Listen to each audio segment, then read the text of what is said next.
ये हम नेगोशिएशन हमेशा हम बात करते हैं. सो 1 सेकेंड. हाँ. सो हम इस चीज के साथ हमेशा इस चीज को बात करते हैं, लेकिन हम नेगोशिएशन में बहुत सारी चीजों को मिस आउट कर जाते हैं whenever we talk about negotiation. So first of all, I want everybody to look at this picture, and I want I want everybody to tell me, what do you see first when you look at this picture? Please tell me in your chat box, what are you seeing?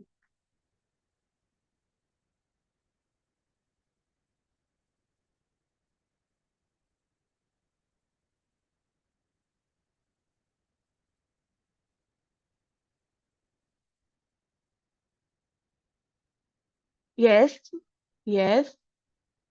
Old lady, yes. And what else you are seeing?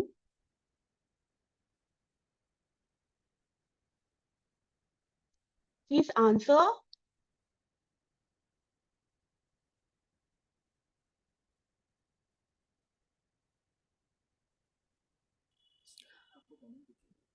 Rishika, क्या आपको comment दिख रहे हैं? Only one comment I'm seeing, not others.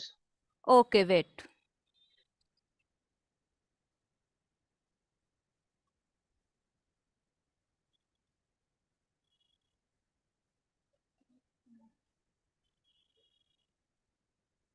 Okay, अब check कीजिए. Only one. It's Ajit. Yeah, Prince. Yes, I started. Yes, yes. I'm able to see your other as well. So yes, some people are saying old lady, and also there is a young woman. If you see clearly and observe, you will see a young woman and an old lady in the one picture. What is it? If you see my cursor, मेरे जो cursor है उसके साथ जाइए और आपको एक young lady दिखेगी. दिख रही है young woman? Please type yes if you can see a young woman. This, go with my cursor. Go with the along with the cursor. Will you be able to see a young girl?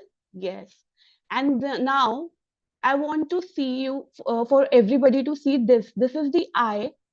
This is the nose, and this is the mouth, and this is the wrinkles of an old lady. Can you see an old lady in this picture? Please type yes. Yes. Great. So this is what we all have been learning. Everybody says that every story has two sides, right? Every coin has two sides. So this is what the trick of the negotiation is. जब हम negotiation की बात करते हैं, हम हमेशा उसी पे अटक जाते हैं जाके कि हमें prices को ऊपर नीचे करना है. सिर्फ एज अ सेलर, जब आप एक सेल्स पर्सन होते हो, आपको अपने पर्सपेक्टिव को तो देखना ही देखना है. आपको जो आपका क्लाइंट है, जो आपका कंज्यूमर है, उसके पर्सपेक्टिव को भी देखना है. How will you see that? When you without giving your own perspective. जिसने सबसे पहले यंग लेडी देखी, ओके, आपको यंग लेडी तो दिखी, आपने ओल्ड वुमन शायद आपको नहीं दिखी होगी, बट जब आप ऑब्जर्व करने लगोगे आपको एक ओल्ड वुमन दिखनी शुरू हुई. जब आपने फर्स्ट जिसने ओल्ड वुमन देखी, उसको पहले ओल्ड वुमन दिखी, उसको यंग वुमन दिखी ही नहीं होगी. बट आफ्टर सम टाइम जब आप उसको ऑब्जर्व करोगे, आप लोगों को एक यंग वुमन भी दिखी होगी, right? So as a consumer, as a seller, तो आपको एक कंज्यूमर की जो पर्सपेक्टिव है उसको भी देखना है. So the trick of the negotiation is, without giving up your own perspective, आपको जो you have to look into the perspective of your consumer, of your client. आपको उनके पर्सपेक्टिव को भी अपने साथ लेके चलना है अगर आपको एक अच्छा नेगोशिएटर, एक सक्सेसफुल नेगोशिएटर बनना है तो. तो for example, if I am selling you this phone, अगर मैं आपको ये फोन सेल करने जा रही हूँ, मैं एक सेलर हूँ, ठीक है, आप एक कंज्यूमर हो.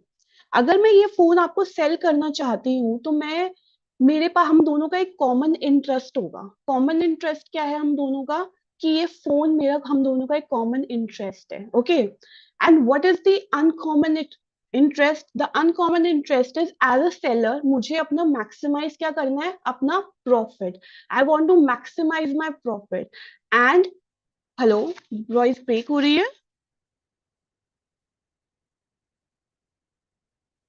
ओके. जब मैं एज अ सेलर इसको सेल करूंगी तो मुझे क्या चाहिए, मुझे अपना मैक्सिमाइज करना है प्रॉफिट को। एंड एज अ कंज्यूमर आप क्या करना चाहोगे, अपनी वैल्यू को मैक्सिमाइज करना चाहोगे कि आप ये खरीदने के बाद आपको क्या मिलेगा, कि आप इसको मैक्सिमाइज कर सको। आपको इसको मैक्सिमाइज करने के लिए एज अ सेलर ये मेरी ड्यूटी है कि मैं ना कि सिर्फ अपने बारे में सोचूं, अपने कंज्यूमर और अपने क्लाइंट के बारे में भी सोचूं, उसके पर्सपेक्टिव के बारे में भी सोचूं। मुझे अपना मैक्सिमम प्रॉफिट करना है, मुझे उसको लूज नहीं करना उस पर्सपेक्टिव को, लेकिन मुझे अपने क्लाइंट के पर्सपेक्टिव को भी इंक्लूड करना है, उसको भी देखना है कि वो अपनी मैक्सिमाइज कर सके अपने वैल्यू और जो भी इसको रिटर्न मिलेगा।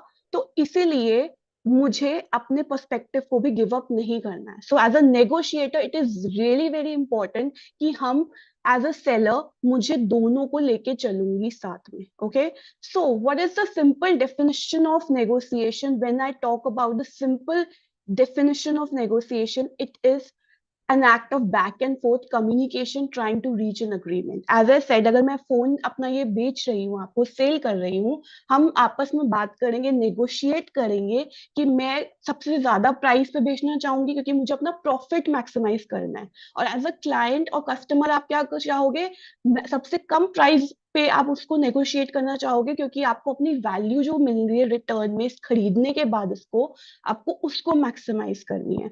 तो एज अ सेलर मेरे जो एज अ नेगोशिएटर मुझे करना है, मुझे अपना नेगोशिएशन ऐसा करना है कि मैं वैल्यू जो हूँ रिटर्न में दे सकूं अपने कंज्यूमर को भी। ओके, क्योंकि मुझे एक ऐसी सिचुएशन क्रिएट करनी है, ऐसा पर्सपेक्टिव क्रिएट करना है कि ना कि सिर्फ मैं अपने बारे में सोचूं, अपने क्लाइंट और कस्टमर के बारे में भी सोचना हमारे लिए बहुत जरूरी है, अगर हमें अपनी डील को एक मैक्सिमम अग्रीमेंट पे लेके जाना है तो।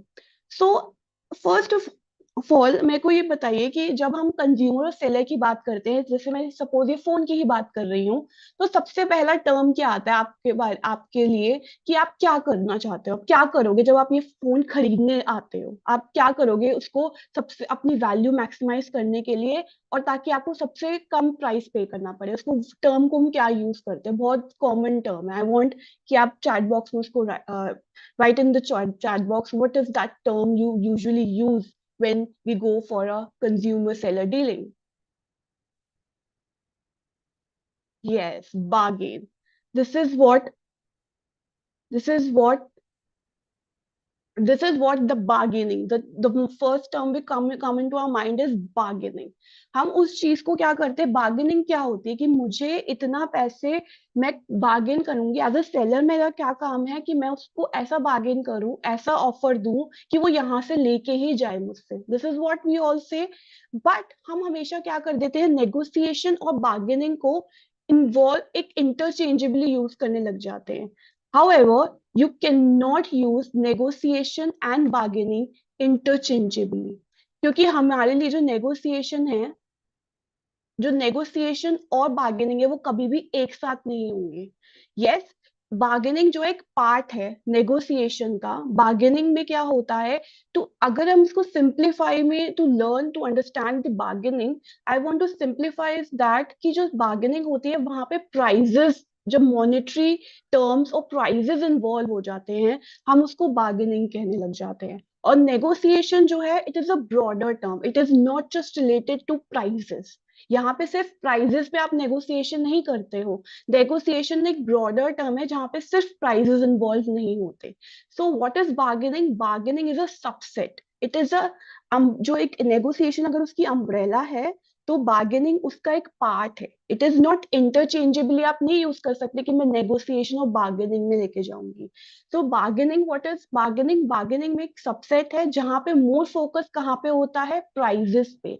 मोर फोकस होता है ऑफर्स पे। आप ऐसे काउंटर, आप टैक्टिक्स लेके आते हो एज अ सेलर। मैं क्या कहूंगी, अब मैं आपको टेम्पर ग्लास फ्री दे रही हूँ, मैं आपको मॉनेटरी टर्म्स में कुछ दे रही हूँ, आपको जो प्राइस पे कर रहे हो आप उसको, मुझे उसको वैल्यूएबल बनाना है, तो मैं आपको ऐसे ऑफर्स दे रही हूँ, right. And as a negotiation जहां पे हम कॉमन ग्राउंड पे आते हैं, जहां पे सिर्फ प्राइजेस इन्वॉल्व नहीं होते। सो बार्गेनिंग और नेगोशिएशन को कभी भी इंटरचेंजेबली यूज ना नहीं करना, उसको हमेशा एक एज अ सबसेट यूज करना। Bargaining is a subset, it is a part of negotiation.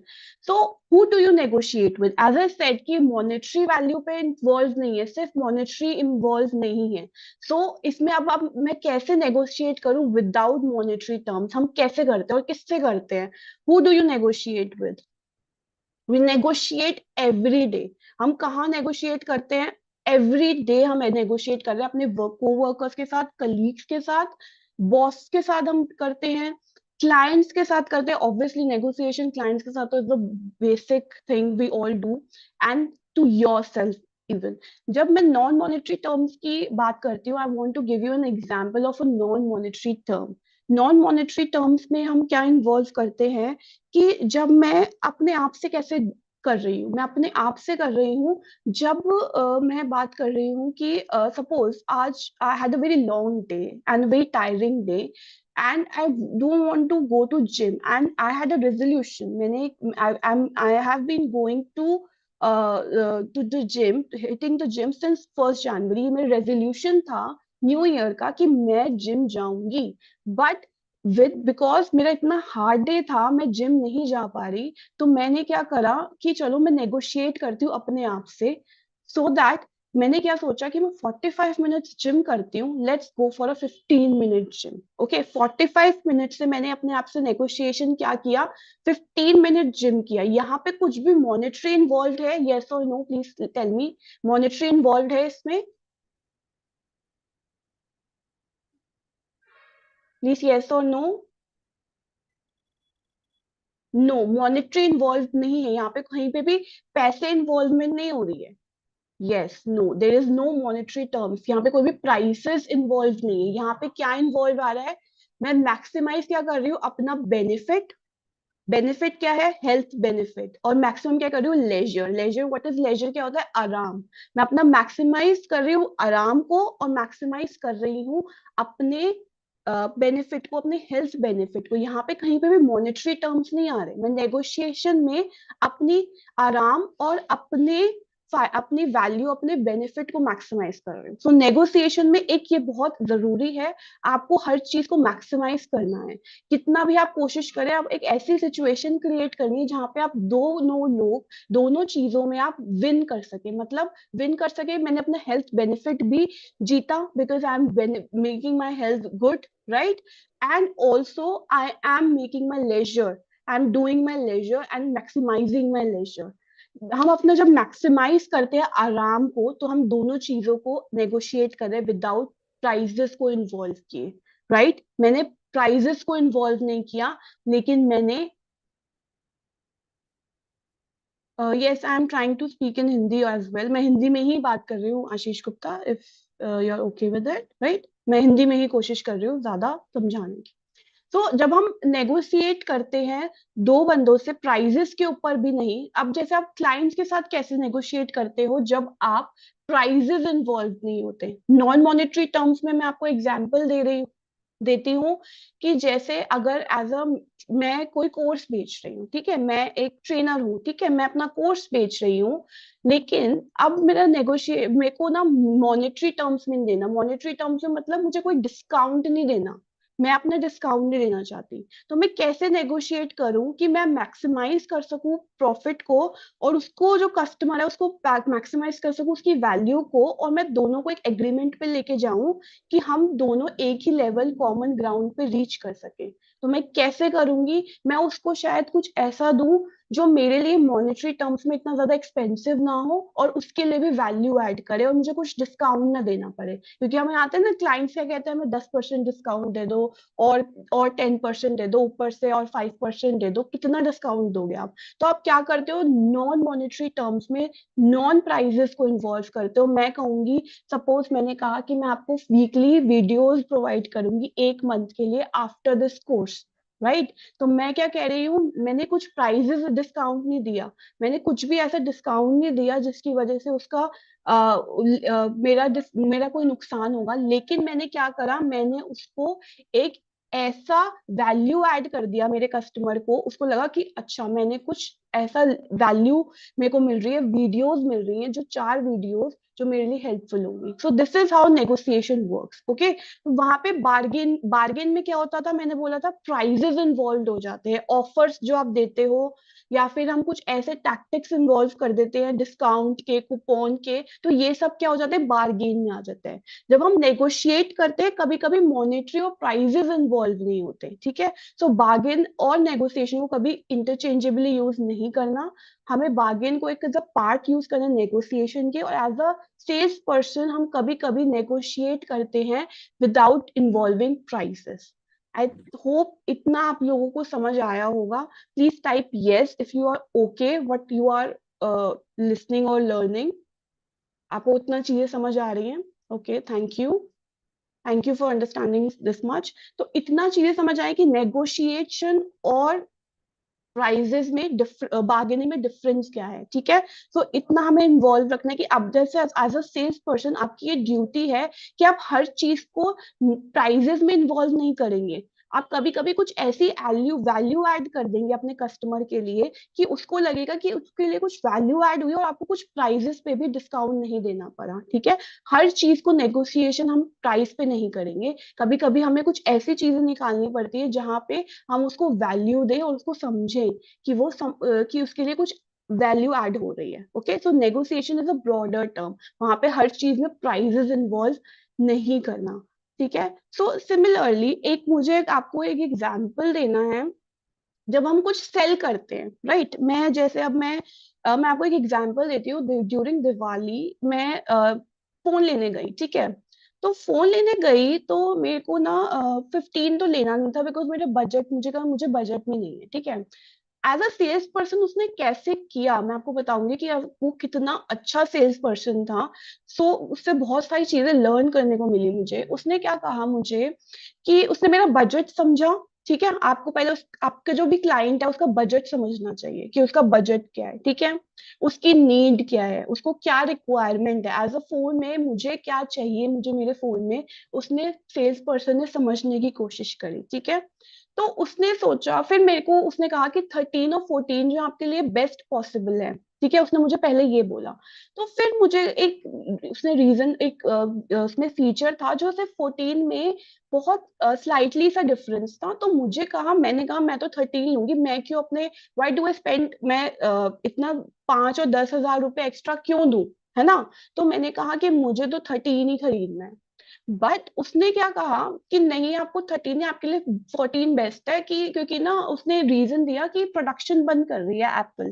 तो मैंने कहा इससे मेरा क्या लेना देना, करे मुझे क्या प्रॉब्लम है, I will by the new one जब मेरे को नया लेना होगा। कह रहा लेकिन आपको रीसेल वैल्यू और एक्सचेंज वैल्यू नहीं मिलेगी। मैंने कहा अच्छा, जब मैं इस फोन को बेचने जाऊंगी तो मेरी रीसेल वैल्यू और जो एक्सचेंज वैल्यू है बहुत कम हो जाएगी और मुझे फायदा नहीं मिलेगा इसका।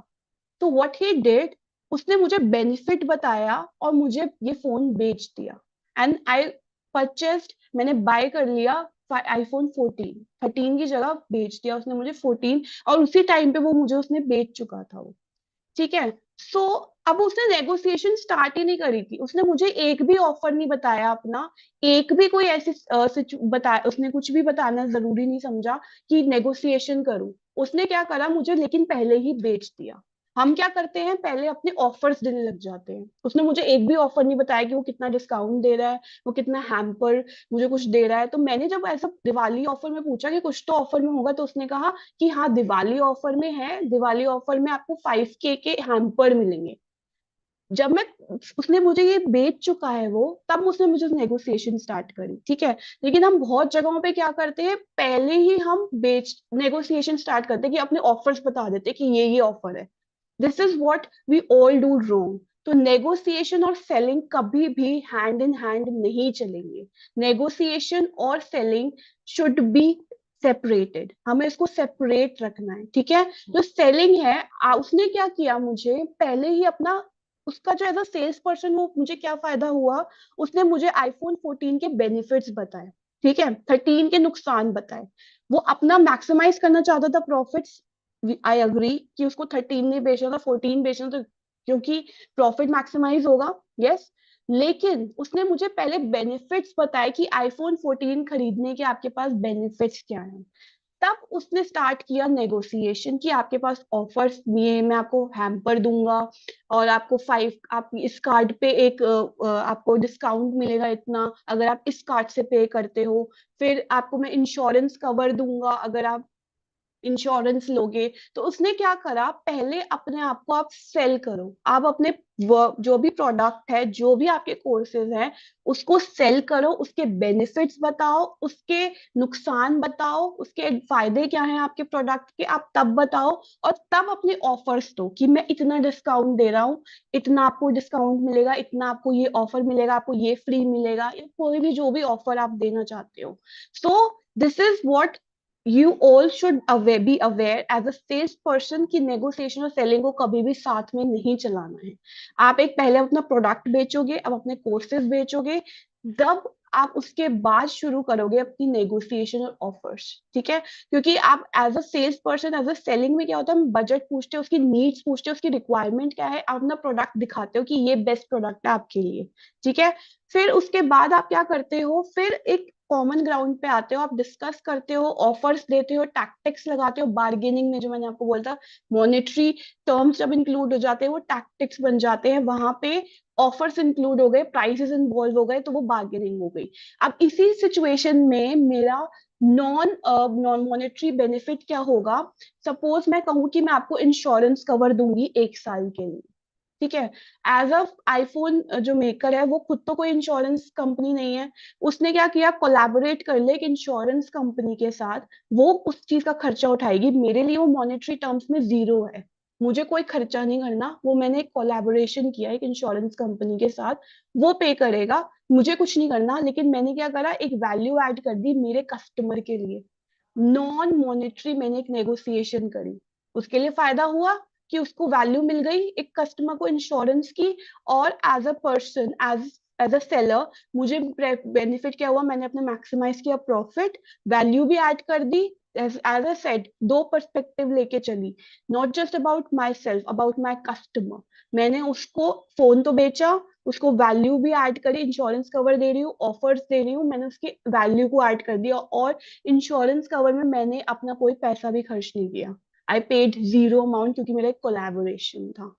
Okay, so non monetary negotiation भी यहाँ हुई। तो इसलिए नॉन मॉनेटरी नेगोशिएशन, जब हम बात करें नॉन प्राइजेस की, तो वो नेगोशिएशन में आती है, और जब हम प्राइजेस इन्वॉल्व कर देते हैं तो वो बार्गेनिंग में आती है। तो never ever sell your product before negotiation, during negotiation. जब हम, सपोज अगर मैं कहती उसके बाद भी, आईफोन 14 के बाद भी, कि मुझे तो अभी भी ये महंगा लग रहा है, मुझे अभी भी कुछ ऑफर चाहिए या डिस्काउंट चाहिए, तो वो ये कहे कि आईफोन 13 खरीद लो। नो, आपने आईफोन 14 बेच चुके हो, आपको वो ही खरीद बेचना है। अब आप उसको 13 पे नहीं लेके जा सकते, आप उससे कम वाला पे नहीं ऑफर करोगे, कुछ और नहीं बेचोगे, क्योंकि आपने नेगोशिएशन से पहले ही बेच चुके हो। अपने प्रोडक्ट के बेनिफिट्स बताओ, उसको सेल करो, फिर ऑफर्स को बताओ। ओके, क्योंकि आप बहुत जगह, आप लोगों ने भी ये देखा होगा कि सबसे पहले आप कहीं पे भी जाते हो, आप पहले ऑफर्स देने लग जाते हैं। आपको ऑफर्स नहीं देने, पहले आपको पहले अपने कोर्स के, अपने प्रोडक्ट के बेनिफिट्स बताने हैं, फिर ऑफर्स देने हैं। जब आपको लगे कि अच्छा ये बेच चुके हैं मैं प्रोडक्ट, तो अपने प्रोडक्ट को बेचो पहले, फिर नेगोशिएशन स्टार्ट करो। नहीं तो वो एक वीक नेगोशिएशन बन जाएगी अगर आप पहले ही नेगोशिएशन स्टार्ट कर दोगे अपने ऑफर्स, या फिर मॉनेटरी ऑफर्स, या फिर नॉन मॉनेटरी ऑफर्स देने लग जाओगे। तो पहले आपको एक सेल करना है, उसको पकड़ना है अपने कस्टमर को कि मुझे ये सेल करना ही है, मैंने ये सेल कर दिया है आपको। तो this is what selling and negotiation should never go hand in hand. I hope ये जो टॉप, ये सेलिंग और नेगोशिएशन है, it's very difficult to understand. I hope ये आपको समझ आया होगा। प्लीज टाइप यस और no if you are able to understand it in a better way.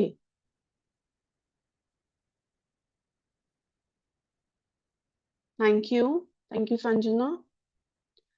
So thank you Gunjan, thank you Manju. So okay, so ये आपको बहुत जरूरी है। ओके, किसको 50-50% समझ आया है?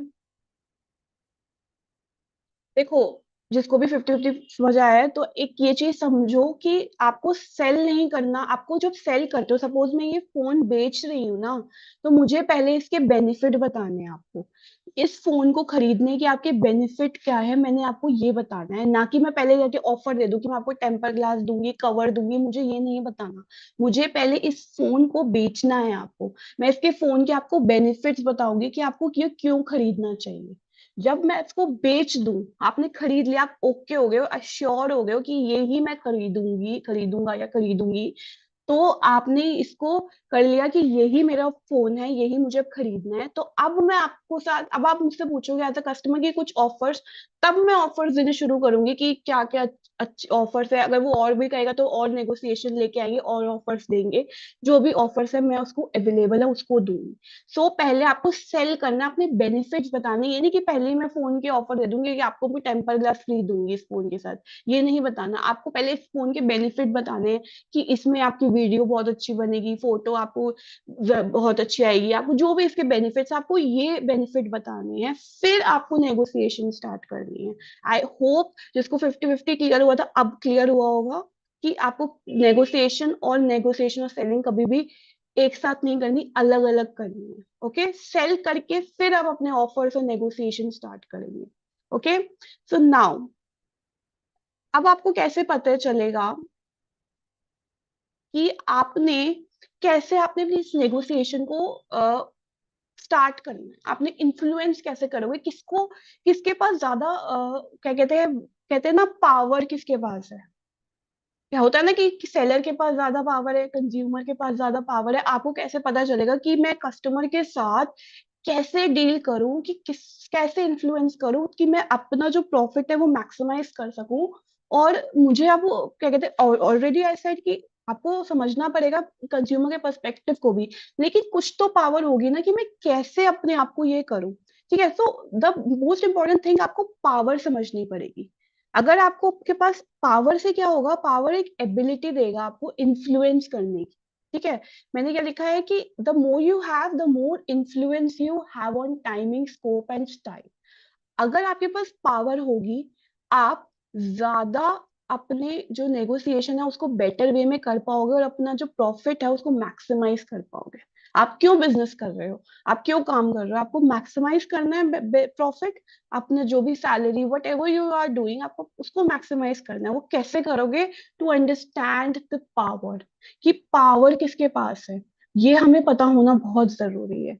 ठीक है, तो टाइप्स ऑफ पावर होती हैं। आपको एज अ पर्सन, इंडिविजुअल भी अपनी लाइफ में, और as a sales person, as a company, जो भी है, आपको अपने पावर के बारे में पता होना चाहिए। ठीक है, तो these are the types of power. आपको पता होना चाहिए अपने बारे में कि आपके पास किस किस टाइप की पावर है।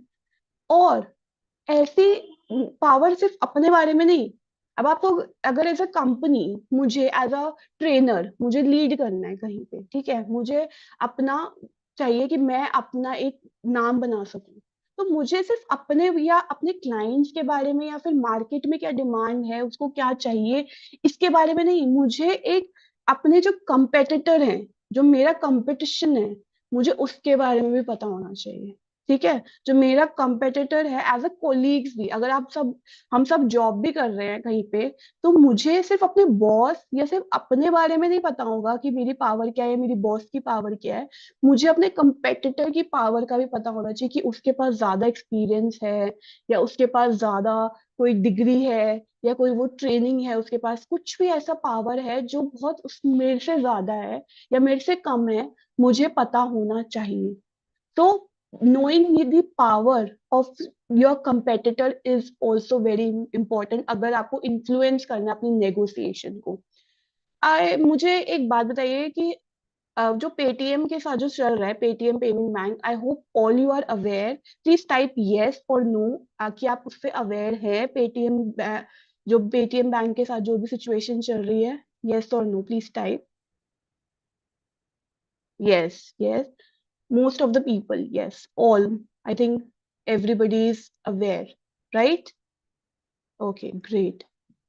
जिसको नहीं पता तो क्या हुआ है अभी बताते हैं। चलो, जिसको जिसको पता है, पहले मुझे ये बताओ कि इनमें से कौन सी पावर्स हैं which the Paytm bank has lost, जिसकी वजह से उसकी पोजीशन खराब हो गई है, वीक हो चुकी है। मतलब कि इन टाइप्स में से, पावर में से कौन कौन सी पावर्स जो हैं, जो पेटीएम है लूज कर चुका है, जिसकी वजह से उसकी जो सिचुएशन है वीक हो चुकी है मार्केट के अंदर। Please type whatever comes to your mind, जो भी इनमें से कोई भी पावर है। हाँ मैं बताती हूँ अभी, एक बार बताएंगे अभी आपको जिसको नहीं पता कि क्या है। 1 3 4, यस, यस और yes. Great Isha, great. Powerlessness and punishment, yes great. Punishment, किसने पनिश किया उसको? प्लीज टाइप, किसने पनिशमेंट दी है उनको? एक पनिशमेंट मिली है, किसने पनिशमेंट दी है पेटीएम को? आरबीआई ने, ग्रेट। तो आरबीआई ने क्या करा है, उसको पनिश किया है, उसके जो रिस्ट्रिक्शन है, जिसको नहीं पता क्या करा है आरबीआई ने, प्लीज लिसन टू मी। कि क्या हुआ है कि आरबीआई ने, जो एपेक्स इंस्टीट्यूशन है हमारा, ठीक है, तो उसके जो वो कहेगा वो ही चलेगा। अगर उसने कह दिया नहीं तो वो नहीं है, ठीक है, वो बॉस है ना हमारा इंस्टीट्यूशन, फाइनेंशियल इंस्टीट्यूशन का। तो अब उसने क्या करा, उसने रिस्ट्रिक्ट कर दिया, जो पेटीएम के पेमेंट बैंक थे उनके अकाउंट्स को रिस्ट्रिक्ट कर दिया, क्योंकि कुछ उन्होंने, जो पेटीएम ने, उसने अप्लाई काम नहीं, एप्लीकेबल जो चीजें थी उन्होंने नहीं करी, ठीक है। तो उन्होंने पहले भी बोला, उनको दिया गया था वार्निंग, बट उन्होंने उस चीज को नहीं किया, इग्नोर किया उस वार्निंग को। तो फिर अब आरबीआई ने क्या करा, उसने पनिशमेंट दे दी, ठीक है। पनिशमेंट क्या दे दी कि अब तुम्हें बैंक को अब तुम्हें क्या करना है, अब तुम्हें रिस्ट्रिक्ट करूंगा तुम्हारे जो जो भी पेटीएम के जो बैंक्स थे ना, पेटीएम पेमेंट बैंक जिसके बारे में हम बात कर रहे हैं, शायद वो आप उसके लिए अवेयर होंगे प्लीज। जिनको नहीं पता, उसका एक बैंक भी था, ठीक है, लाइक अ पेटीएम पेमेंट बैंक उन्होंने बनाया था, वो रिस्ट्रिक्शन करी थी आरबीआई ने, ठीक है। उसके अकाउंट्स को रिस्ट्रिक्ट कर दिया। आप क्या दे दिया उसको? पनिशमेंट दे दी। उस पनिशमेंट से क्या हुआ, उसकी जो पावर है ना वो चली गई, वो पावरलेसनेस की सिचुएशन में आ गया। It is in in the powerlessness, ठीक है, पावर उसके पास अब है नहीं करने के लिए। नाउ अब उसकी वजह से क्या हुआ, उसकी पोजीशन हो गई है खराब, राइट। अब उसकी पोजीशन हो गई वीक। उसके पेटीएम पेमेंट्स बैंक चले गए, फास्टैग चले गए, फास्टैग के कस्टमर आफ्टर 15 मार्च चले जाएंगे, आरबीआई ने बोल दिया, ठीक है। नेक्स्ट उसके बाद जो share, there is a dip in the share market too, ठीक है। What else it has right now, उसके पास सिर्फ क्या है, सिर्फ उसके पास एक ऐप है जिसमें उसने स्टार्ट किया था, ठीक है। बाकी तीनों चीजें वो लूज कर चुका है, अब उसके पास कोई पावर नहीं है, ठीक है। अब मैं आपको बताती हूँ कि अब वो जब इस पावर्स में वो लूज कर रहा है, तो अब किसको एडवांटेज मिलेगा? किसको एडवांटेज मिलेगा? प्लीज टेल मी कि अगर जैसे ये लूज करे तो अब किसको एडवांटेज मिलेगा? प्लीज राइट, जिसको कुछ भी समझ, कि अब किसको एडवांटेज मिलेगा अब जब ये पावर लूज कर जाएगा? ओपोनेंट्स को, राइट, कंपेटिटर्स को, राइट, ट्रू। तो अब जो है, अब जो अदर कंपेटिटर्स है उनको बेनिफिट मिलेगा, पावर अब कहाँ पे बात आ रही है, अब वो क्या करेंगे, सपोज मैं एग्जांपल लेती हूँ फास्टैक्स का। व्हाट आई से कि फास्टैक्स के जो थर्ड लार्जेस्ट प्लेयर था, थर्ड लार्जेस्ट प्लेयर, बहुत बड़ा शेयर है पेटीएम का फास्टैग्स पे। नाउ 52% के जो कस्टमर है ना, वो लूज करेगा आफ्टर 15 मार्च, वो लॉस होने वाले हैं उसके। तो अब ये किसके पास एडवांटेज जाने वाला है? ये जाने वाला है बाकी जो प्लेयर्स है ना फास्टैग्स में, उनके पास। Now what they will do, they will start negotiating, जो उसके कॉम्पिटिटर्स है, फॉर लेट्स से जो फर्स्ट पे आईडीएफसी का एग्जांपल लेती हूँ, ठीक है, पेटीएम के जो 52% शेयर के जो कस्टमर्स हैं फास्टैग के, वो लूज करने वाला है। अब जो ये 52% बहुत बड़ा है, थर्ड लार्जेस्ट, अब आईडीएफसी के पास क्या मौका है कि वो उस चीज को अपने फेवर में लेके जाए, एडवांटेज क्रिएट करेगा। अब वो नेगोशिएट करेगा कस्टमर्स के साथ, उस 52% कस्टमर्स के साथ, और उनको अट्रैक्ट करेगा अपनी तरफ कि आओ मेरे कंपनी में आओ, कुछ भी ऑफर्स देके या जो भी नेगोशिएशन करेगा वो, उनको नेगोशिएट करके अट्रैक्ट करेगा अपनी तरफ, कि ताकि जो 52% है वो उसकी तरफ अट्रैक्ट हो जाए, ठीक है। This is what you should be aware of, जब आपका कंपिटिटर के पास कोई भी ऐसी सिचुएशन आ रही है, तो उसको ओवरटर्न कैसे करना है अपने फेवर में, ये आप लोगों को पता होना चाहिए। जब आपकी मार्केट के बारे में पता होना चाहिए, आपके कंपिटिटर के बारे में पता होना चाहिए कि वो क्या कर रहा है। अगर आपको एक नेगोशिएटर बनना है, अट्रैक्ट करना है, तो आपको पावर्स के बारे में पता होना चाहिए कंपेटिटर की, कि उसके हाथ में क्या है, वो अब अट्रैक्ट करेगा।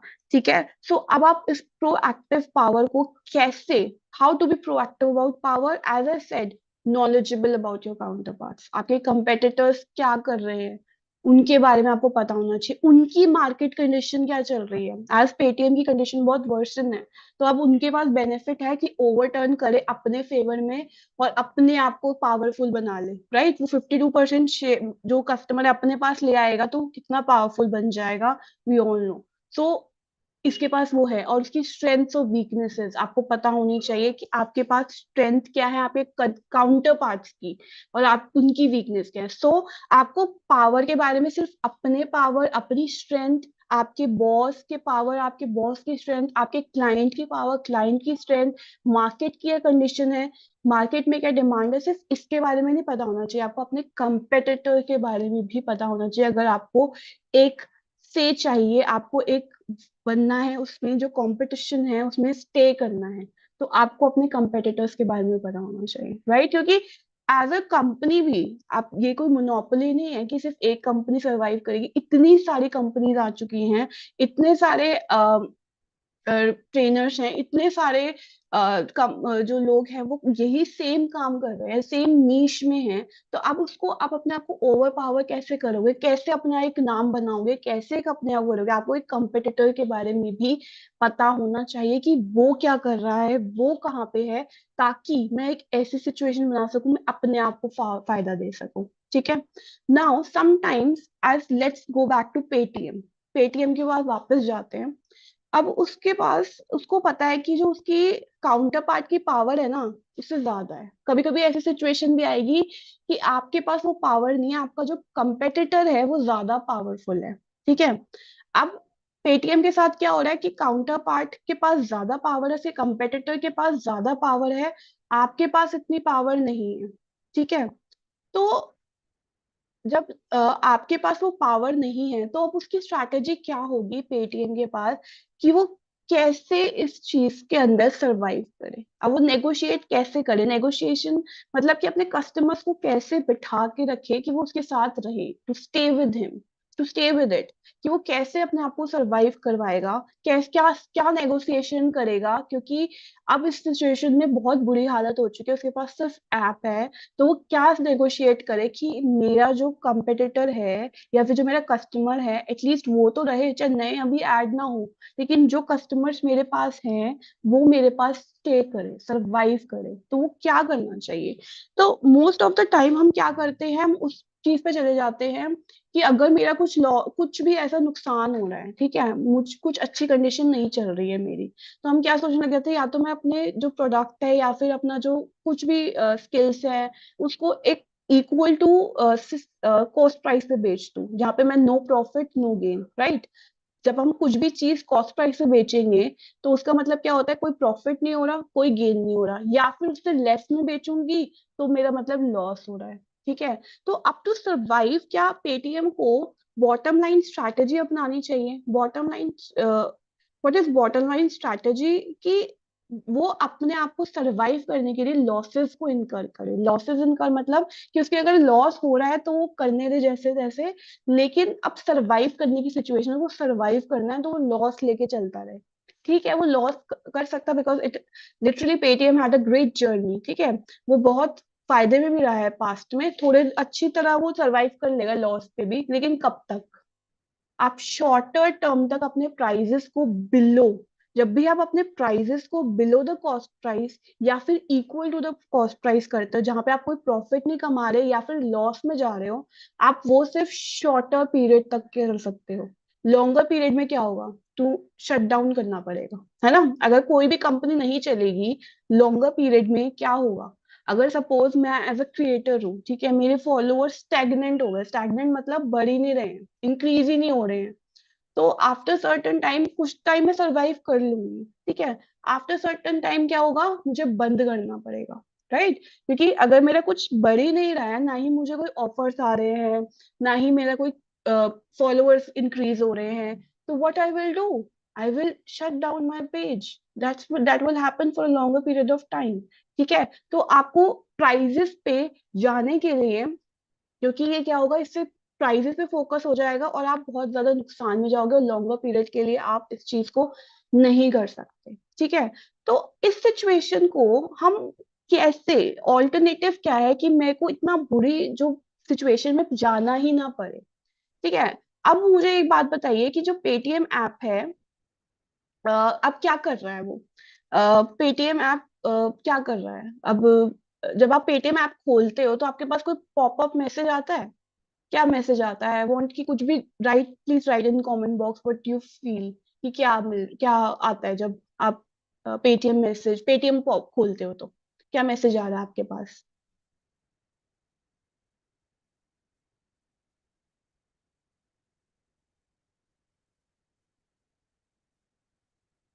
ओके।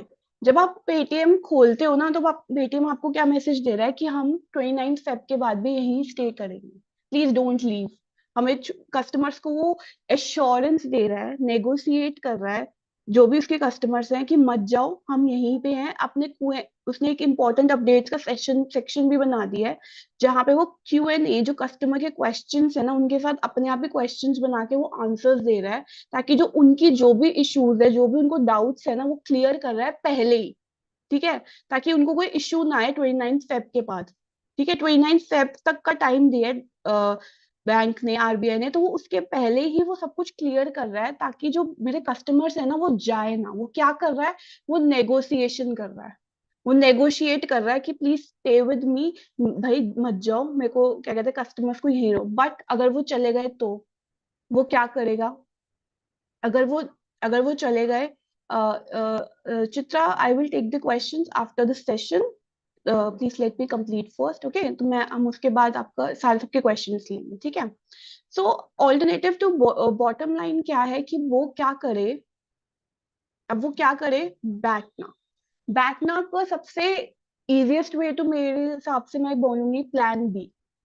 जब आपका एक प्लान ए फेल होता है, हम सबका एक होता है कुछ ना कुछ, करियर हो, पर्सनल लाइफ हो, हम सब कुछ एक प्लान करके चलते हैं चीजें। ठीक है। लेकिन अगर कुछ फेल हो गया प्लान मेरा, कुछ भी प्लान मेरा अगर ये फेल हो गया, तो मुझे रेडी रहना है अपने प्लान बी के साथ।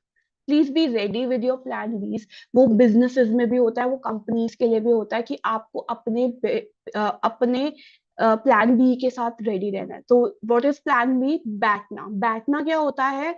Best alternative to a negotiated agreement. What it is कि अगर सपोज आपका ये नेगोशिएशन फेल हो गया, जैसे पेटीएम का मैंने क्या कहा, वो आपके साथ नेगोशिएट कर रहा है अपने कस्टमर के साथ कि ये प्रॉब्लम्स है ना आपकी, मैं 29 फेब से पहले वो क्लियर कर रहा है कि आपको कोई क्वेश्चन ना हो आफ्टर दिस 29 फेब। ठीक है। अब वो क्या कहना चाहता है कि प्लीज स्टे विद मी, मैं नेगोशिएट कर रहा हूँ आपके साथ, सब कुछ ठीक है, कोई प्रॉब्लम नहीं होगी इस ऐप में, आप यही रहो। ठीक है।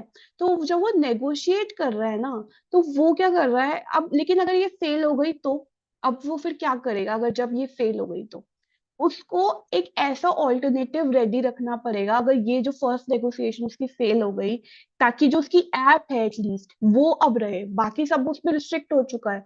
अब उसको पता है कि उसके काउंटर पार्ट्स, उसके कंपिटिटर्स भी उसके पीछे आएंगे, क्योंकि उसको पता है कि वो कितनी वीक सिचुएशन में है। अब उसके पास सिर्फ एक ऐप बची है, अब उसको वो छोड़ना नहीं चाहता। उसको बचाने के लिए उसको नेगोशिएशन रेडी रखनी पड़ेगी। ठीक है। प्लान भी रेडी रखना पड़ेगा। जब फर्स्ट नेगोशिएशन आपकी फेल हो जाती है, आपको negotiate second BATNA, that is best alternative to a negotiated agreement, ready रखना पड़ेगा। How will you do that? आप पॉसिबल एक्शंस बनाओगे। ठीक है, कि आप क्या क्या कर सकते हो। पेटीएम के हिसाब से देखे जाए तो वो क्या क्या कर सकता है टू सर्वाइव, ताकि इस ऐप को देख कस्टमर्स छोड़ के ना जाएं। How, what will do? Possible actions बनाए, डिवेलप करे प्रॉमिसिंग आइडियाज, अब कुछ और उनको ऑल्टरनेटिव्स में कन्वर्ट करे, और इवेल्युएट करे और सिलेक्ट करे कि बेस्ट पॉसिबल वे अब क्या होगा मेरा, कि मैं सरवाइव करूं। ठीक है। Let me take you another example to BATNA समझाने के लिए। सपोज मैं, मेरे पास मेरा जो ये फोन है ना, मैं इसको 2600 में बेचना चाहती हूँ। ठीक है। मैंने इसका सेलिंग प्राइस लगाया 2600। अब इस 2600 का बेचने के लिए मैंने ना फर्स्ट नेगोशिएशन रेडी रखी थी, कि जो भी कस्टमर आए से बार्गेन नेगोशिएट, जो भी हम कहें, ठीक है, वो आएगा, वो कहेगा कि नहीं मैं इतना तो नहीं दूंगा। तो मैंने नेक्स्ट बेस्ट, मैंने अपना फर्स्ट नेगोशिएशन क्या बनाया था, 2550। मैंने क्या बोला, मैं 2550, 2550 में ये चीज बेचूंगी, जो भी नेगोशिएट करेगा।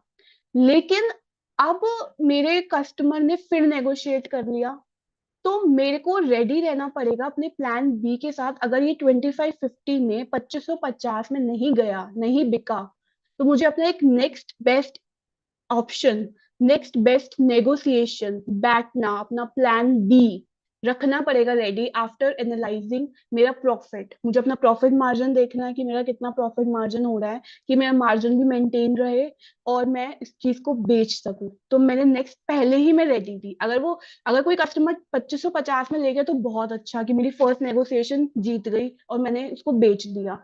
लेकिन अगर कोई ऐसा कस्टमर आ गया जो नहीं माना और उसने फिर एक और नेगोशिएशन करनी शुरू करी कि नहीं इतने नहीं देना, तो मैं अपना next plan B, next best alternative भी रेडी रखूंगी, विच इज मे बी 2500। मैंने कहा कि मेरा प्रॉफिट मार्जिन मैंने हिसाब लगा लिया कि मैक्सिमाइज कर पा रही हूँ, ठीक है, ऑफर्स के साथ जो भी मैं अगर दे रही हूँ कुछ ऑफर भी, तो वो भी मैं मैक्स कर पा रही हूँ, वैल्यू भी ऐड कर रही हूँ कस्टमर के लिए।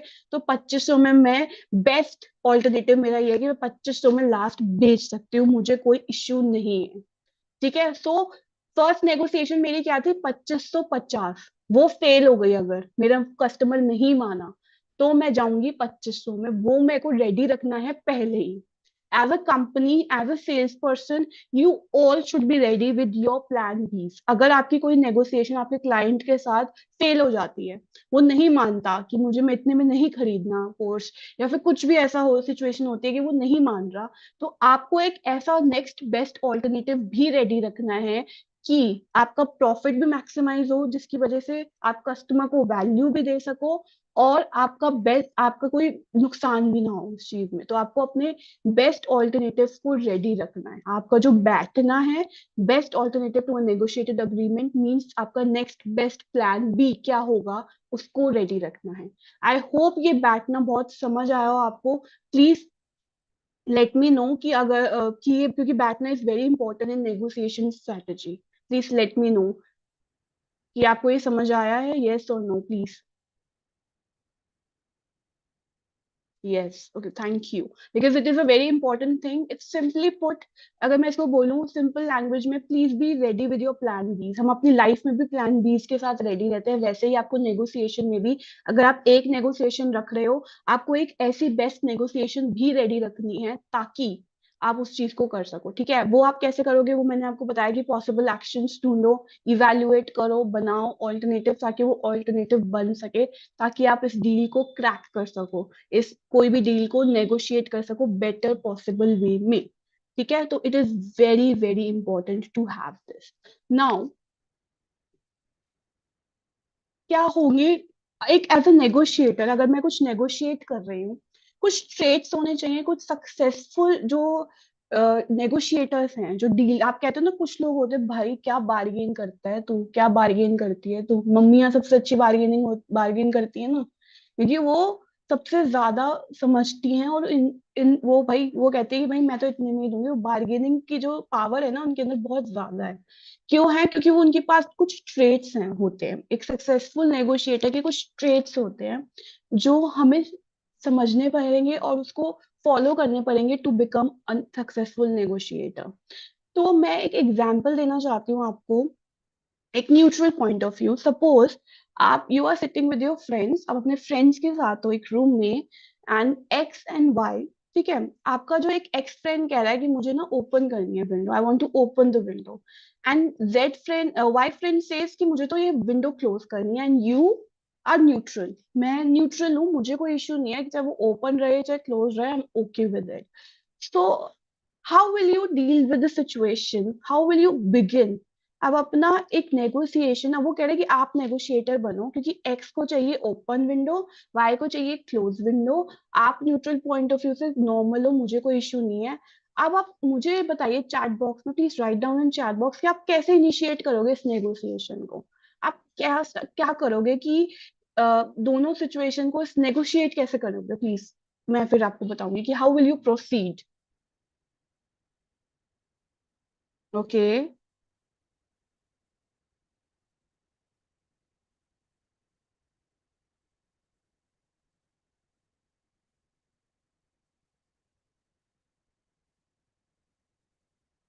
हम्म। ठीक है। तो अब सबसे बेस्ट वे क्या है कि आप इस चीज को कैसे अपना पॉसिबल करोगे आप। आपको क्या करना है,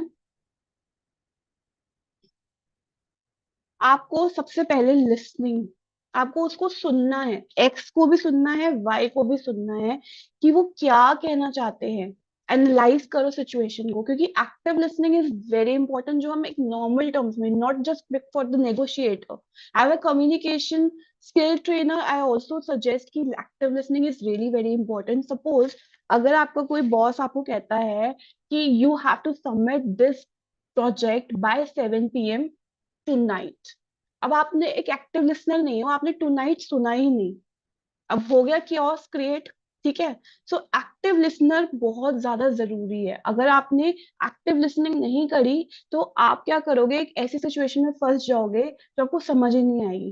एज अ नेगोशिएटर ये तो बहुत ज्यादा जरूरी है, क्योंकि आप एक सेल्स पर्सन हो, आप एक कंपनी में काम कर रहे हो, या फिर एक, क्योंकि ये एक ऐसी सिचुएशन क्रिएट कर देगा आप लोगों के लिए कि फंस जाओगे आप। जब आप बॉस के पास जाओगे तो आपके लिए एक ऐसी डिफिकल्ट सिचुएशन क्रिएट हो जाएगी जहां पे आप उसको वापस लेके आना बहुत मुश्किल हो जाएगा। सो अपनी लिसनिंग को बहुत ज्यादा अच्छा इम्प्रूव करना पड़ेगा हर किसी को। As a sales person it is must, even in your personal life too. आपको अपनी एक्टिव लिसनिंग बहुत ज्यादा जरूरी है। आपको listen, you means you have to be all ears to person. आपको अपना माइंड, कान के साथ साथ अपना माइंड भी फोकस करना। This is what listening is. Hearing क्या होती है, सिर्फ आप सुन रहे हो। हियरिंग हम बहुत सारी चीजें सुन रहे हैं, आवाजें सुन रहे हैं, ठीक है। लेकिन लिसनिंग में क्या होता है, जब आपका माइंड वर्क करना शुरू कर जाता है तब आप लिसन कर रहे हो। आपको अपने माइंड को फोकस करना है, ठीक है। एट दिस पोजिशन अगर आप मेरी चीजों को समझ पा रहे हो तो आप लिसन कर रहे हो, you are listening to me, क्योंकि तभी आपकी चीजें समझ आ रही हैं।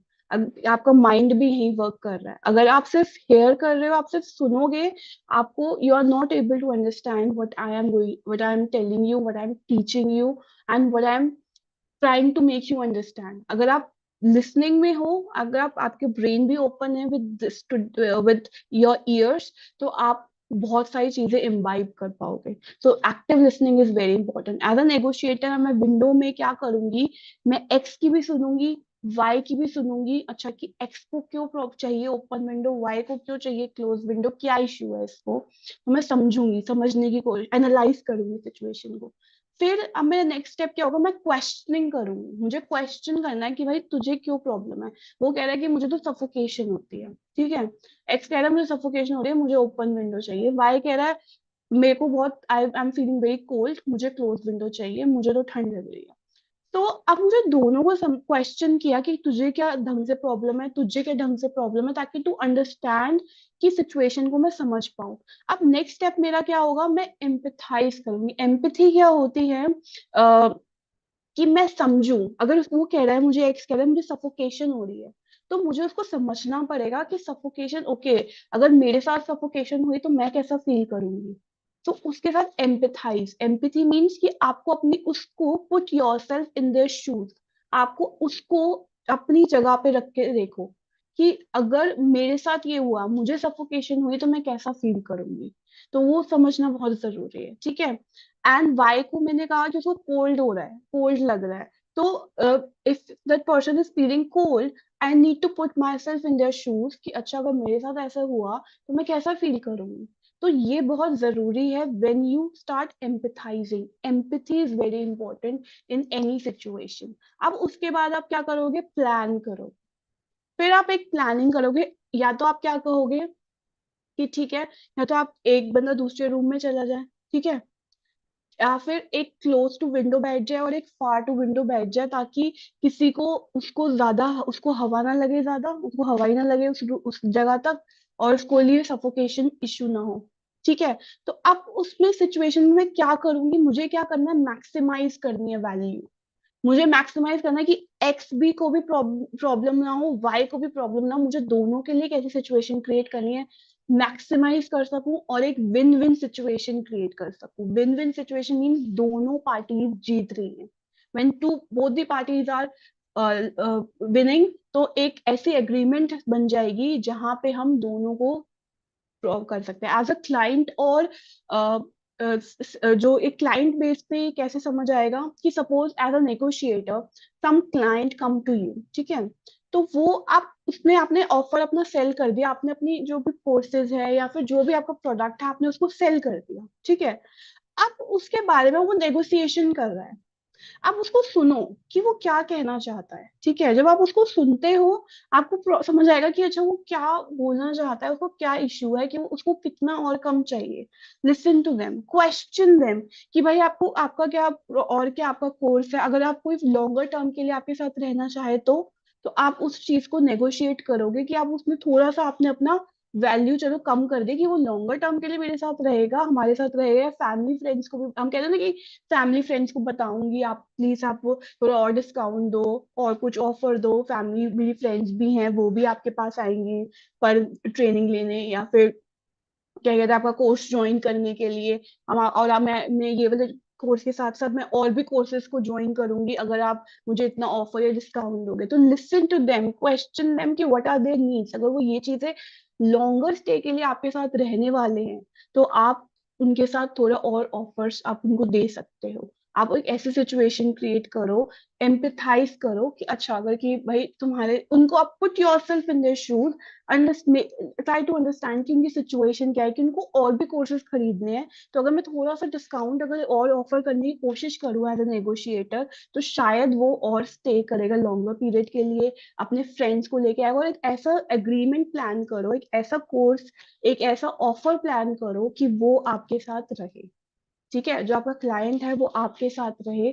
आप उसके साथ मॉनेटरी टर्म्स में नेगोशिएशन करो, बार्गेनिंग करके, या फिर नॉन मॉनेटरी टर्म्स में नेगोशिएशन करो। आप उसको रहो, जैसे मैंने फर्स्ट स्लाइड में ही क्या कहा था, without giving up your perspective look into others person perspective, ठीक है। As a negotiator, as a sales person, आपको अपना मैक्सिमाइज प्रॉफिट तो करना ही करना है। This is what we all are working for, ठीक है। आपको अपने क्लाइंट का बेनिफिट को भी करना है, आपको अपने क्लाइंट का जो बेनिफिट है, आपके क्लाइंट का जो वैल्यू है उसको भी मैक्सिमाइज करना है। तो आपको क्या बनानी है, एक मैक्सिमाइज एग्रीमेंट बनाना है जहाँ पे दोनों पार्टीज आपके लिए काम करें, आपको भी बड़ा फायदा होगा, आपकी कंपनी को भी फायदा होगा, आपके क्लाइंट को भी फायदा होगा। तो आपको एज अ नेगोशिएटर दोनों के लिए काम करना है और एक ऐसी सिचुएशन बनानी है जहाँ पे दोनों विन विन सिचुएशन बने, both are winning, nobody is losing. अगर आपने थोड़ा सा, चाहे अगर आपका थोड़ा डिस्काउंट आपने ज्यादा दे दिया, ठीक है, सपोज आपने डिस्काउंट थोड़ा ज्यादा दे दिया, लेकिन वो क्या है, वो लॉन्गर स्टे के लिए आपके पास रहेंगे और भी कोर्सेज ज्वाइन करेंगे, या फिर आपके अपने फ्रेंड्स और फैमिलीज को भी बताएंगे, तो आपके लिए वो एक सिचुएशन बन गई, विन विन सिचुएशन बन गई। तो आप उस चीज में भी उस चीज को कर सकते हो। So to have that, maximize the value for both the agreement, both the parties. आपको अपने पर्सपेक्टिव के साथ साथ अपने काउंटर, अपने जो भी अदर पार्टी है, आपका क्लाइंट है, उसके पर्सपेक्टिव को भी देखना है और उसको मैक्सिमाइज करना है, मतलब ज्यादा से ज्यादा आप उसको भी वैल्यू रिटर्न में मिल सके, आपको ये करना है। तो आप वो कैसे कर सकते हो, आपको एक और चीज बहुत जरूरी है एज अ नेगोशिएटर उसको रखना, मैंने बोला empathy, which is very important. एक emotional general rule of thumb बहुत जरूरी है। अगर आप एक क्लाइंट के साथ उसको अपने साथ स्टे करवाना चाहते हो, ठीक है, as a sales person, as a trainer, this is what I work on, like कि मुझे अपने जो भी मेरा क्लाइंट्स कह लो या फिर जो भी मेरे जो भी मेरे कस्टमर्स हैं या फिर जो मेरे ट्रेनीज हैं, उनको साथ कनेक्ट करना, उनको मुझे अपने साथ स्टे करवाना है। तो आपको एक प्रोफेशनल और पर्सनल डिमीनर दोनों को रखना पड़ेगा through out the negotiation.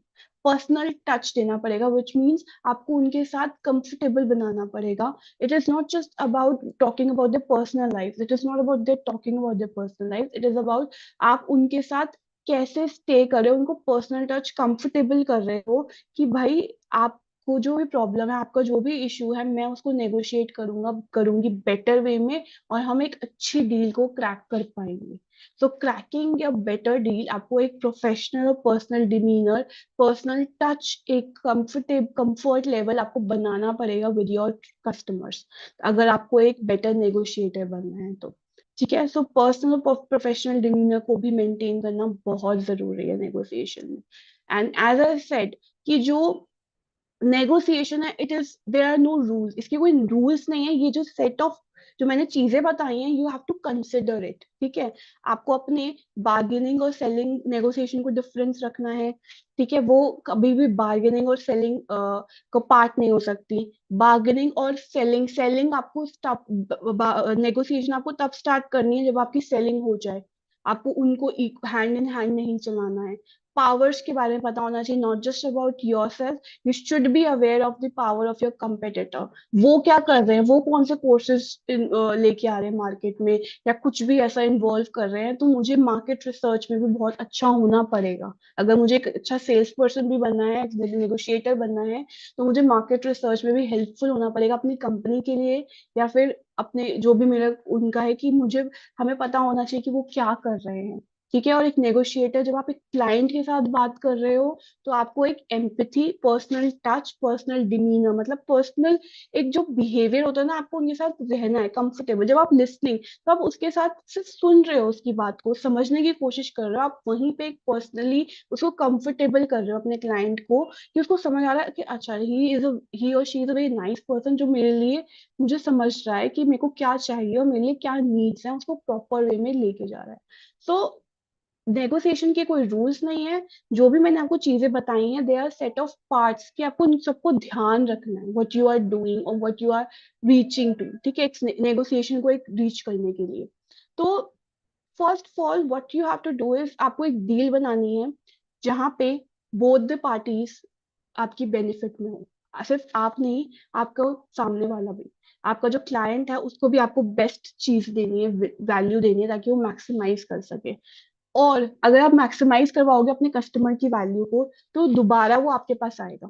This is what हम हमेशा बोलते हैं ना, कि भैया आप इतना डिस्काउंट दो, हम आएंगे दोबारा, फ्रेंड्स को बताऊंगी, फैमिली को बताऊंगी। तो हम क्या करते हैं, हम हमेशा उस चीज के पास जाएंगे जो हमारे को एक नॉर्म, एक अच्छा वैल्यू देगा रिटर्न में, हम उसके पास दोबारा जाते हैं। Okay, so you have to make sure कि आपको जो क्लाइंट है आपके पास दोबारा आए, will come to you again, और आपके साथ बिजनेस करने के लिए, डील करने के लिए रेडी रहे। ठीक है, और ना ही नो, जो दो नेगोशिएशन से कभी भी एक जैसी नहीं होंगी। अगर आपने, मैंने आपको बोला कि सेम चीजों में आप सेम चीजें नहीं, रूल्स नहीं है इसमें, आपको पर्सपेक्टिव समझना पड़ेगा, because we are dealing with people, हम लोगों से कर रहे हैं। लोगों का पर्सपेक्टिव अलग होता है, हर ह्यूमन बीइंग का पर्सपेक्टिव अलग होगा, थिंकिंग अलग होगी, किसी का भी सेम नहीं होगा ना, तो नेगोशिएशंस भी सेम नहीं होगी। हम किससे बात कर रहे हैं, हम एक क्लाइंट से डिस्कस कर रहे हैं, क्लाइंट से डील कर रहे हैं, तो वो बहुत, हर क्लाइंट डिफरेंट होगा। आपको ये रेडी रहना पड़ेगा, आपको ये चीजें में समझनी पड़ेंगी, आपको ये चीजें अपने ध्यान में रखनी है। Consider all these things into your mind, but you can not have two different negotiations are alike. आपको सारी दोनों जो नेगोशिएशंस होंगी वो अलग अलग होंगी, अलग अलग इंडिविजुअल है। आप उससे एक्सपेक्ट नहीं कर सकते, अगर मैंने ये डील क्रैक करी थी ऐसे, तो वो दूसरी डील भी मैं ऐसे ही क्रैक करूंगी, ऐसा नहीं होगा। You have to be prepared कि वो ऐसा होगा। तो अब आपको क्या करना है, प्रिंसिपल्स के पिलर्स हैं नेगोशिएशन के। आपको ट्रस्ट बिल्ड करना है एज अ नेगोशिएटर अपने क्लाइंट के साथ, उसके साथ अपनी मेंटेन करना, प्रोफेशनलिज्म मेंटेन करनी, अपनी पावर। हाउ, बाय नोइंग कि आपके कंपेटिटर्स क्या कर रहे हैं, आपको उनके बारे में पता होना चाहिए।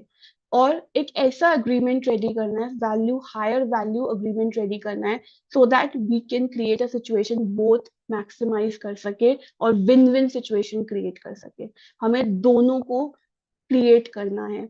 वी वांट कि दोनों हमारे साथ रहे, हमारे साथ दोनों, जो मेरे को अपना प्रॉफिट मैक्सिमाइज करना है एज अ सेलर, तो मेरे जो कंज्यूमर है, कस्टमर है, क्लाइंट है, उसका भी वैल्यू इन रिटर्न मैक्सिमाइज होना चाहिए। This is what, as a negotiator, my duty is. Okay, so this is where my job has ended, and I am open to questions, and I hope जो भी हमने करा है, it has provided you valuable insights, and आपने कुछ ऐसा सीखा हो, कुछ नया और कुछ डिफरेंट, जिसकी वजह से आप कुछ एक अच्छा नेगोशिएटर बन पाओ। And I am open two questions, please shoot your questions now.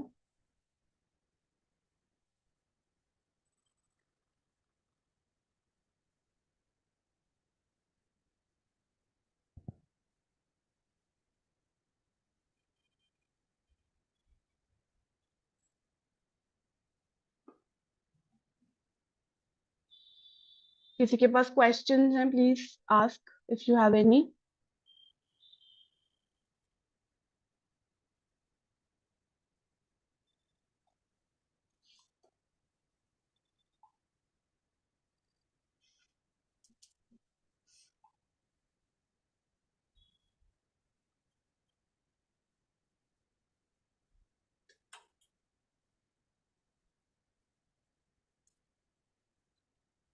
BATNA is a best alternative to negotiated agreement. Okay, Neelam, in BATNA what happens is कि मैंने क्या बोला, आपका जैसे मेरा 2600 का कोई प्रोडक्ट मैंने बेचने के लिए बोला, मेरे को 2600 में प्रोडक्ट बेचना है, ठीक है। मैंने ना पहले ही एक एज अ कस्टमर, मुझे पता है कि लोग आएंगे तो मुझसे पैसे कहेंगे कि कम करो, तो मैंने नेक्स्ट मैंने बना रखा था 2550 का, मैंने कहा मैं बेचूंगी 2550 में, ठीक है, जो भी नेगोशिएट करेगा। लेकिन अगर कस्टमर मान गया, लेकिन कुछ कस्टमर्स होते हैं ना जिद्दी कि नहीं भाई और डिस्काउंट दो और डिस्काउंट दो, तो मुझे अपना प्लान बी भी रेडी रखना पड़ेगा कि मैं कितने और कम कर सकती हूँ कि मेरा जो मैक्सिमम प्रॉफिट है ना वो भी मैक्सिमाइज कर सकूं, और जो वैल्यू है मेरे कस्टमर को उसको भी स्टे कर सके वो, और ना ही मैं उसको भी कोई नुकसान ना हो और वो मुझसे ही चीज लेके जाए। तो मैं क्या करूंगी, अपना नेक्स्ट पॉसिबल जो ऑल्टरनेटिव है, बेस्ट पॉसिबल ऑल्टरनेटिव इस 2500, उस 2500 में बेचने के लिए मैं रेडी हो जाऊंगी। तो मैंने क्या क्या किया रेडी, 2550 मेरा फर्स्ट नेगोशिएशन था। अगर ये फेल हो रही है, 2550 में कोई नहीं खरीद रहा, तो मैं 2500 में अपने कस्टमर को बेचने के लिए रेडी हूँ। मैंने अपना कैलकुलेशन पहले ही कर लिया है, ठीक है। Neelam, I hope you understood this part. Please type yes if you have.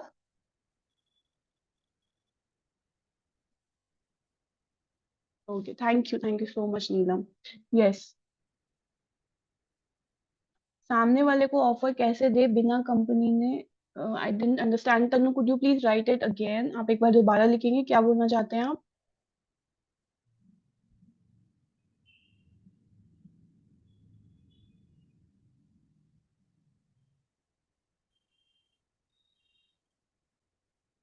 Offer में मैंने तनु, इसका ये मतलब ऑब्वियसली आपको पता होना चाहिए ना कि आपके क्लाइंट्स की क्या नीड है, आप तभी ऑफर निकालोगे ना। जैसे मैं एक ट्रेनर हूँ, ठीक है, तो मेरे पास कोई आ रहा है, वो कह रहा है कि मुझे और नेगोशिएशन दो, मैंने उसको डिस्काउंट दे दिया और वो कह रहा है और डिस्काउंट दो, मेरे को डिस्काउंट नहीं देना, मुझे मॉनेटरी टर्म्स में डिस्काउंट नहीं देना, तो मैं क्या उसकी वैल्यू को इंक्रीज कर सकती हूँ, मैं कहूंगी कि भाई मैं आपको ना वीकली वीडियोस प्रोवाइड करूंगी 1 महीने तक आफ्टर द कोर्स। इससे क्या हो रहा है, मुझे कुछ पैसे के लिए डिस्काउंट देना पड़ रहा, लेकिन मैंने क्या करा, मैंने उसको एक वैल्यू दे दी, मैंने उसको एक वैल्यू क्रिएट कर दी उसके उस ऑफर में, कि उससे मेरे कस्टमर को लग रहा है कि मेरे को एक फ्री चीजें मिल रही हैं। ऑब्वियसली हर कोई फ्री लेने के लिए बहुत रेडी होता है ना, हम सब को कुछ ना कुछ, जो 1 रुपया भी कुछ भी फ्री मिल जाएगा तो हम रेडी हो जाएंगे, कुछ भी दे दो भाई, फ्री तो दे रहे हो। तो फ्री की चीज तो हमें बहुत अच्छी लगती है, स्पेशली इंडियंस को। तो अब वो उसको वैल्यू, उसको लगेगा कि मेरे को कुछ बहुत वैल्यूएबल मिल रहा है। तो जब उसको कुछ वैल्यूएबल मिलेगा, तो हमें एक ऐसी सिचुएशन क्रिएट कर रहे हैं, ठीक है, तो हम ऐसी सिचुएशन क्रिएट करेंगे जहाँ पे नॉन प्राइस बिड में ऑफर दे पा रहे हैं, ठीक है, हम उसको बेस्ट ऑफर दे रहे हैं बिना कोई ऑफर निकाले, ठीक है।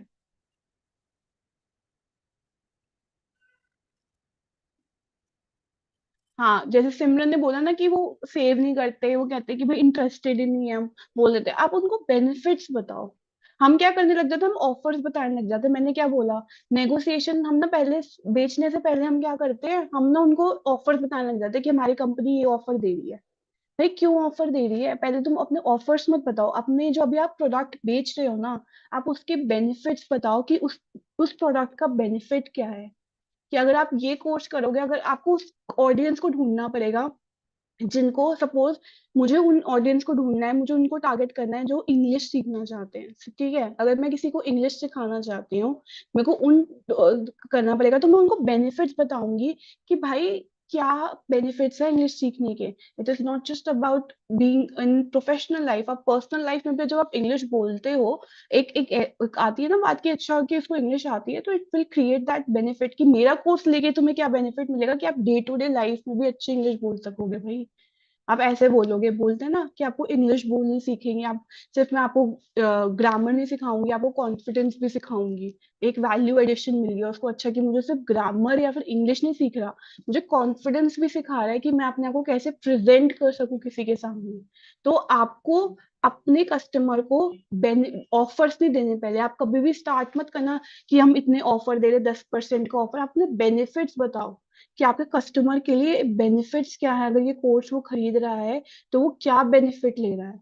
तो आपको बेनिफिट्स बताने बहुत जरूरी है, ठीक है। तो this is how it works. Any more questions please. वो प्रॉफिट, वही प्रॉफिट जब जो पूछ रहा है ना रुबीना, आपको अपने वो बताने पड़ेंगे कि भाई आपको कितना मैं वो दे रही हूँ, कि बेनिफिट क्या है मेरे कोर्स का। आपको अपने जो कोर्स है ना उसको स्टडी करना पड़ेगा, कि जो आप प्रोवाइड कर रहे हो, मैंने बोला कि पावर, आपको पावर पता होना चाहिए। आप स्टडी करो अपनी कंपनी की पावर के बारे में, और आपके जो उनके कंपेटिटर्स हैं उनके बारे में, ताकि आप उनको प्रोवाइड कर सको कि भाई मेरी कंपनी से आप ये अगर ऑफर लोगे, अगर ये चीज लोगे, तो आपको क्या बेनिफिट मिलेगा। दिस शुड बी नोन, आपको पता होना चाहिए कि आपकी कंपनी से लेने के बाद आपको क्या बेनिफिट मिलेगा, आपको वो देना है। आपको ऑफर्स मत दो, आप उनको बताओ कि मेरी कंपनी, आपको पता होना चाहिए कि कंपेटिटर्स क्या कर रहे हैं और आप क्या कर रहे हो। तो आपको बहुत ज्यादा नॉलेजेबल बनना पड़ेगा आपको, अगर आपको एक सक्सेसफुल सेल्स पर्सन या फिर नेगोशिएटर बनना है। You have to be aware of your competitors too. आपको अपनी कंपनी के बारे में बहुत कुछ पता होता है, हम सब कुछ पढ़ लेते हैं अपनी कंपनी के बारे में, बट जो उनके कंपेटिटर है उनके बारे में पढ़ना ही भूल जाते हैं, ठीक है। सो आपको वो समझना बहुत जरूरी है। Any other questions please you may ask, अगर आपको पता है तो।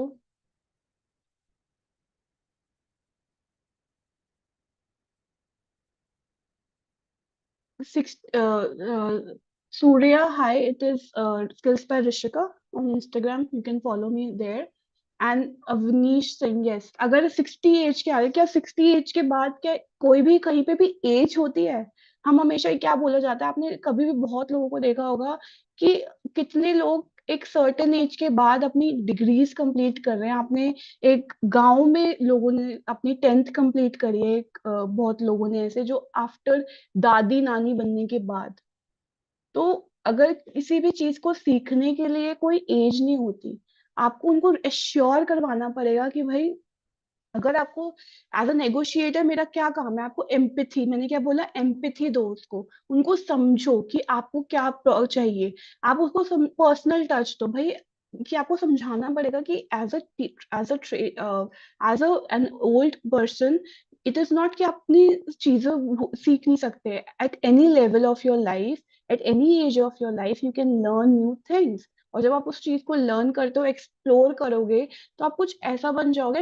आपने बहुत ज्यादा देखा होगा, वो मूवी भी आई थी एक, जहाँ पे वो एक दादी नानी, they she became the shooter, right. तो जब एक इस एज में जाके वो शूटर बन रहे हैं, तो आप बहुत सारी चीजें, ऐसी चीजें भी सीख लोगे, तो उसमें कोई प्रॉब्लम नहीं है।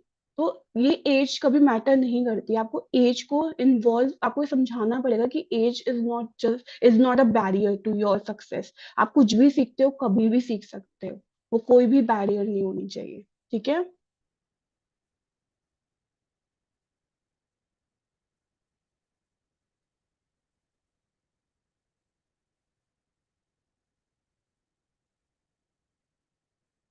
Any other question.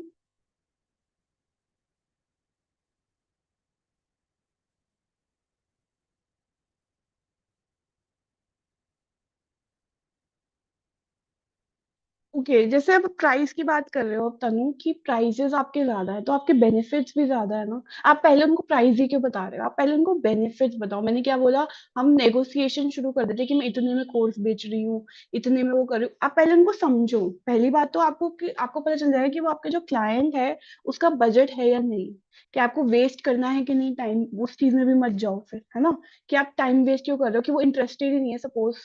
अगर वो इंटरेस्टेड ही नहीं हो तो आप उसके साथ कितना भी कर लोगे, वो नहीं स्टे करेगा आपके साथ। ठीक है, तो आपको पहले पता होना चाहिए, आपके क्लाइंट के बारे में समझो। मैंने क्या बोला था, listen to them. Listening is really very important. आपको अपने क्लाइंट को समझना है कि what they want. If they can, if they really want to work on this thing, वो खड़ी रहेंगे, वो स्टे करेंगे, वो खरीदेंगे। एंड आप पहले अपने बेनिफिट्स बताओ कि आपके कोर्स के बेनिफिट्स क्या है, ताकि उनके लिए जो वो इनवैल्यूएबल बन जाए। जितना वो प्राइस पे करेंगे ना, that will become invaluable for them, क्योंकि वो पूरी लाइफ उनके साथ स्टे करने वाला है। राइट, आपकी जो स्किल्स है वो आप कभी भी भूलोगे नहीं, है ना, वो आपके साथ हमेशा रहेंगी। तो अगर आपको उसको आपको स्टे करना है अपने साथ, तो you have to be ready कि आप उसको समझाओ कि बेनिफिट्स क्या है। तो बेनिफिट समझाना बहुत जरूरी है।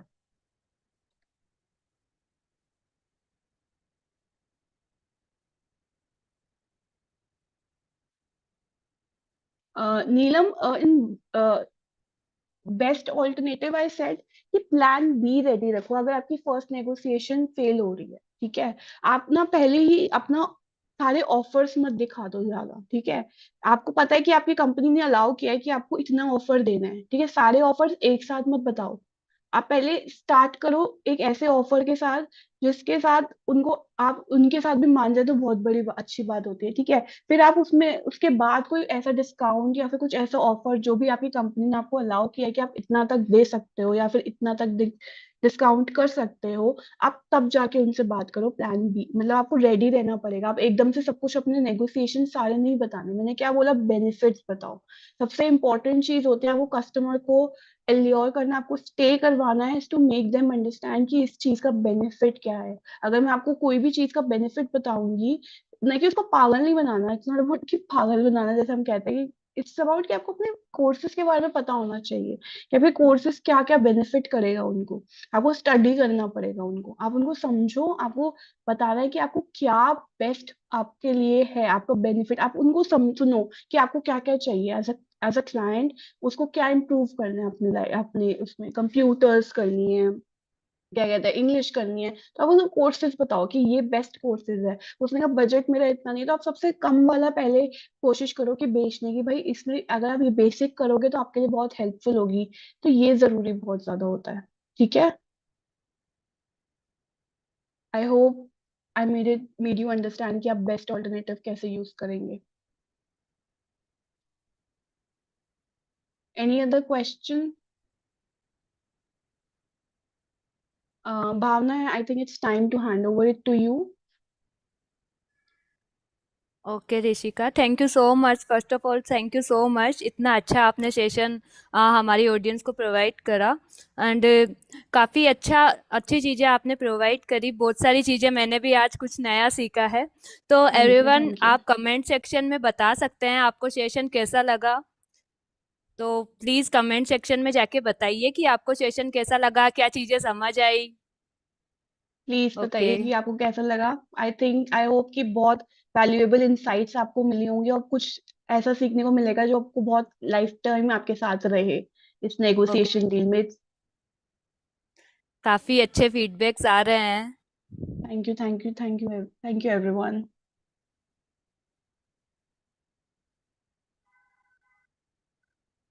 Good good good. मस्त, nice, knowledgeable. Okay, thank you so thank you, much everyone. So thank you so much. Rashmika ma'am, आप कुछ बताना चाहेंगी और अदर, या फिर इस सेशन को वाइंड अप करें? हाँ, मैं बस यही कहना चाहूंगी कि अपने ना कॉन्फिडेंस भी रखो, बिकॉज आई एम सीइंग कि बहुत सारे लोग अपना ना कॉन्फिडेंस लूज कर रहे हैं कि मैं ये नहीं, I won't be, I am not able to do this और दिस। अपने अंदर एक कॉन्फिडेंस रखो, ठीक है? अपने आप को अंदर एक कॉन्फिडेंस अगर आपके पास होगा ना, तो आप किसी के साथ भी बात कर सकोगे, किसी के साथ भी डील कर सकोगे। और आपको एज अ पर्सन, आप, मैं ये नहीं कह रही कोर्सेज ये इन सबको भूल जाओ, इस नेगोशिएशन को भी अभी मैं कहूंगी थोड़ा साइड में रखो, और अपने अंदर कॉन्फिडेंस लेके आओ कि आपको कैसे बात करनी है। अपने अंदर कॉन्फिडेंस रखो कि मुझे ये करना है, और एज अ नेगोशिएटर अगर आपको बनना है कुछ अच्छा, तो आपको उस कॉन्फिडेंस को, एज अ नेगोशिएटर को, अगर आपको नेगोशिएटर बनना है, तो आपको सबको सबसे पहले अपने कस्टमर को सुनना पड़ेगा, ठीक है? तो this is what I want to end this with, कि अपना कॉन्फिडेंस रखे और कुछ रख इम्प्रूव करे, डे बाय डे लर्न करे। Learning is very important. आप अपने क्लाइंट से भी बहुत कुछ सीखोगे, जो आपको ना भी बोलेंगे ना, you will be learning lot of things. तो नो को भी नो मत, मतलब गलत मत समझना, बिकॉज यू आर लिटरली, आप बहुत सारी चीजें लर्न कर रहे हो उस नो से भी। जो आपका नो है वो भी आपको बहुत कुछ सिखा के जा रहा है, तो ये जरूर याद रखिएगा। Okay, Okay, thank you. thank you, Risika ma'am.